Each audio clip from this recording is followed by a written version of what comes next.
पाठ का नाम शेख चिल्ली। शेख चिल्ली बड़ा मूर्ख था। वह जिस डाल पर बैठा था उसी को काट रहा था। थोड़ी देर में एक यात्री उधर से गुजरा। उसने शेख चिल्ली को देखकर हमदर्दी से कहा, भाई दूसरी डाल पर हो जाओ, नहीं तो गिर पड़ोगे। वाह, क्या मैं इतना भी नहीं जानता? शेख चिल्ली बोला, बड़े आए हो अक्लमंद। जाओ अपना काम करो, मैं नहीं गिर सकता। यात्री अभी थोड़ी ही दूर गया था कि डाल कट गई। शेख चिल्ली धम से धरती पर आ गिरा। वह उठकर यात्री के पीछे भागा।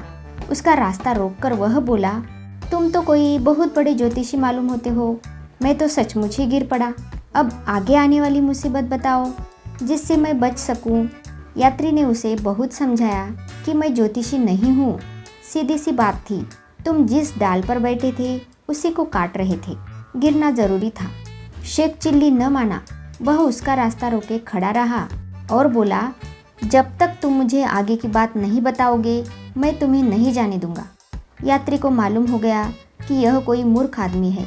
उसने अपना पीछा छुड़ाने के लिए एक धागा लिया, उसे शेख चिल्ली की बाई कलाई पर बांध दिया। फिर उससे कहा, इस धागे को सावधानी से रखना, जब यह टूट जाएगा तो समझ लेना कि तुम मर गए। शेख चिल्ली खुशी खुशी घर आया।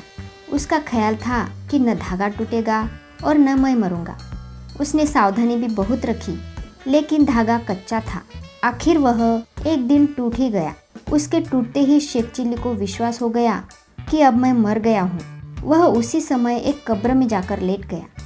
थोड़ी देर में पुलिस का एक सिपाही उधर से गुजरा। वह गांव से घी का एक टीन लेकर जा रहा था। वह थक गया था। कब्र के पास से जाते हुए वह बोला, कोई मेरा घी का टीन शहर पहुंचा दे, मैं उसे 50 पैसे दूंगा। 50 पैसे की बात सुनकर शेख चिल्ली खुश हो गया। वह कब्र में पड़े पड़े ही बोला, साहब पहुंचा तो देता, लेकिन मैं मर चुका हूँ। सिपाही ने देखा कि शेख चिल्ली कब्र में पड़ा है। सिपाही डांट कर बोला, चल उठा कनस्तर, नहीं तो हंटर से कमर सीधी कर दूंगा। बेवकूफ़, कोई ऐसे भी मरा करता है। शेख चिल्ली बेचारा कपड़े झाड़कर उठ बैठा।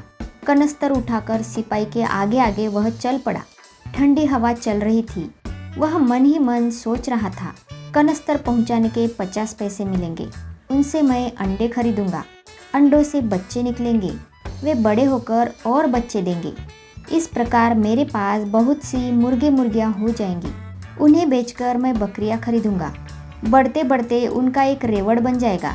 इस प्रकार मैं मालदार बन जाऊंगा। मेरा ब्याह होगा, बच्चे होंगे, बीबी खाना पकाएगी और बड़े लड़के को मुझे बुलाने के लिए भेजेगी। लेकिन मैं जाने के बजाय सिर हिलाकर कहूँगा, ऊहू मैं नहीं आता। जो ही शेख चिल्ली ने सिर हिलाकर ऊहू कहा, कनस्तर धरती पर गिर गया। घी मिट्टी में मिल गया।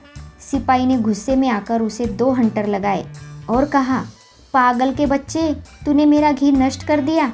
शेख चिल्ली ने पीठ सहलाते हुए कहा, तुम्हें अपने घी की पड़ी है, मेरा तो घर ही उजड़ गया। इसी के साथ ये पाठ यहीं पर समाप्त होता है। मिलते हैं अगले पाठ में, तब तक के लिए धन्यवाद।